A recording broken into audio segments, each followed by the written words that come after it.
Okay, so Oppo has launched their new flagship phone, the Find X3 Pro.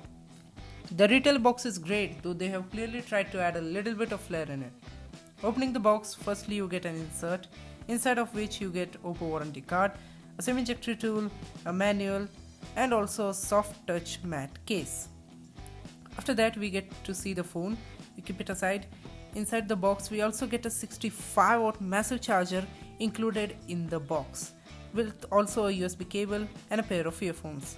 So very tough to complain about this. Okay, moving to the phone now. So here it is. Peeling this thing off, we get to see the exact mirror image of the camera setup we have seen in iPhone 12 Pro Max. But also at the same time, Oppo's managed to make the delicate balance between slightly thinner and lighter than you would expect, but with still enough heft to feel luxurious.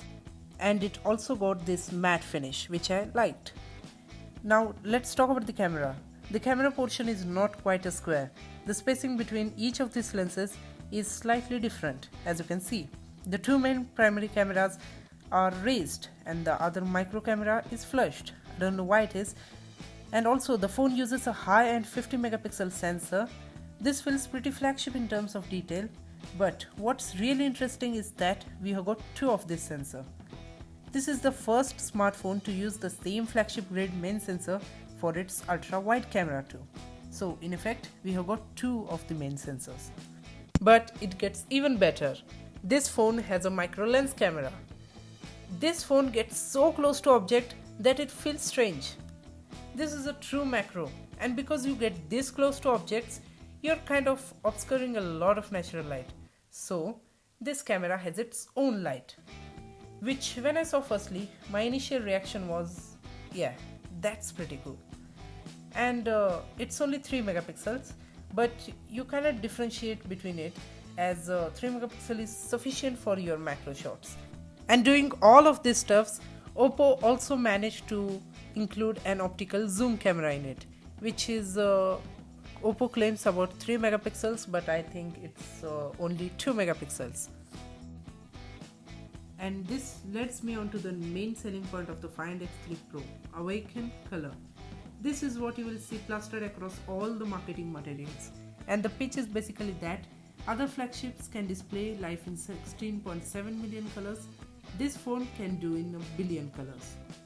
Means this is a 10-bit smartphone, but many users of this phone didn't even realize that was happening, as 10-bit photos look exact same as 8-bit ones. Even when you edit those photos, they look exact same.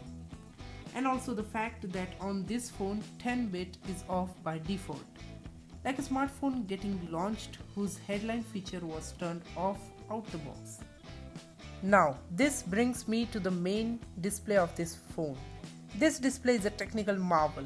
Quad HD plus resolution, up to 1300 nits of brightness, 120Hz dynamic refresh rate, HDR10 plus, 1 billion colors, and I can keep going. But it's not good what was expected, as we have seen this kind of displays in many other smartphones like OnePlus 8, Vivo X50, Oppo Reno 4 Pro, and many others, from the same bezel-less display to the same hole punch cutout.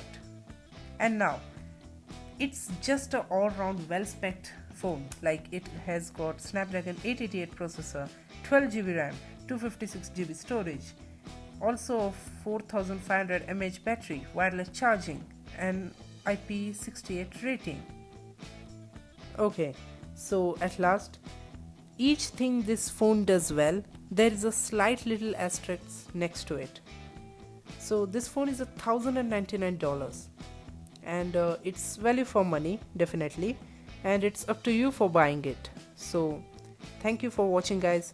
So my name is Sanket, this is Creative Innovative, and I will see you guys in the next one.